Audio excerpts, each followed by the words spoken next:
kung hanggang kailan na lang ang tao sa mundo. Kagaya ng kapatid ko, nahihirapan siyang kumain. Naaawa ako sa kanya guys kasi hindi na siya sa hospital guys. Tapos kumain siya guys. Parang sinusubuan naman siya guys. Ayun siya guys. So mahirap siya guys sa kanyang sitwasyon. Mahirap siya guys. Alam niyo lang guys ang pinagdaanan ng kapatid ko guys. Nahihirapan siya guys.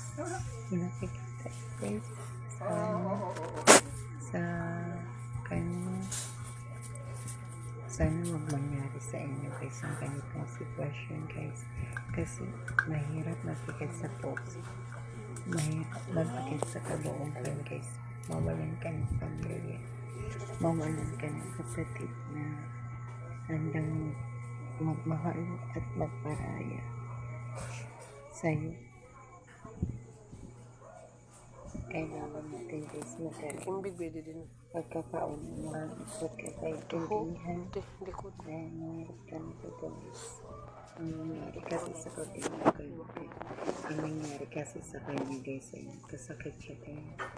Tapos bigla naman siya hindi kumakain guys. Huh?